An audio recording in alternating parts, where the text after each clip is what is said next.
This morning we're in Fernley, Nevada. I'm currently heading up to Boise, Idaho.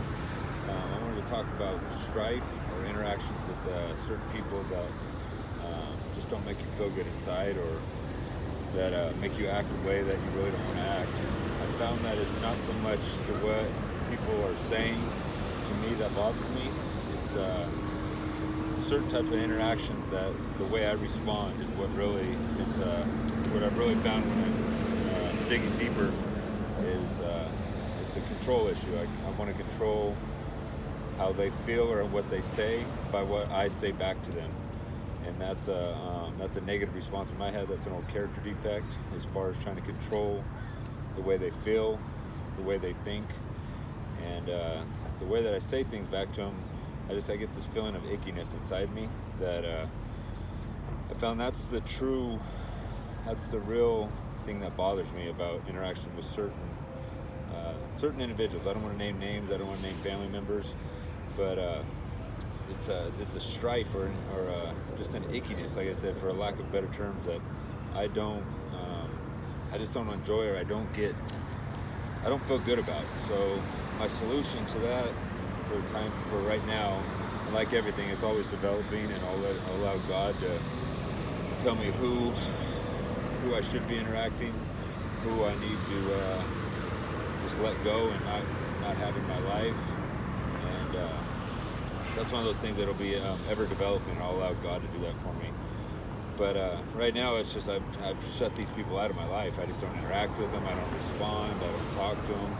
And it's not out of negative will. It's not out of spite or to hurt. It's more so just to shut myself up, because I can't control myself from this control issue that I have over people when I interact with them. I don't want to say manipulate, but I want to change the way they think. I want to say things, so I either go above their head and say things that they may not understand, or even worse, I do condescending and say things that are under them, that are sly little interactions that just to prove my point, just to prove that they're wrong, or to say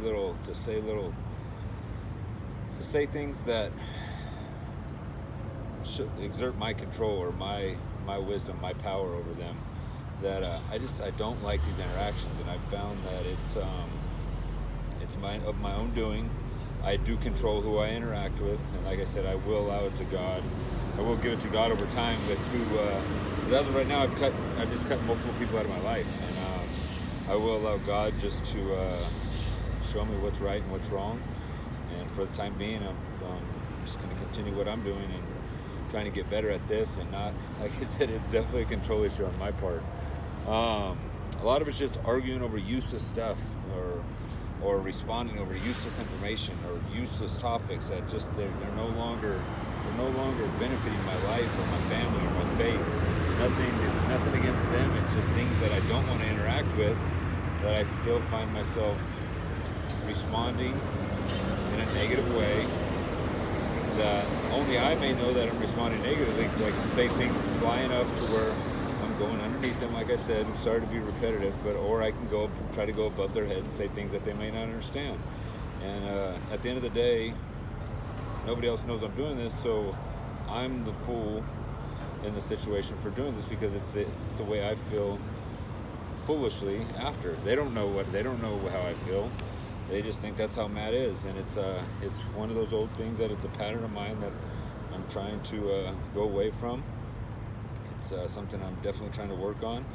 It's something I can openly and honestly admit I'm not good at this point, and something I want to get better at. I think that's pretty much it. So today was strife, interactions that may not benefit you, people in your life that may not benefit you, how to go about not interacting with them, and maybe allowing God to tell you who these people, which people you should have in your life. And I appreciate it. Thank you.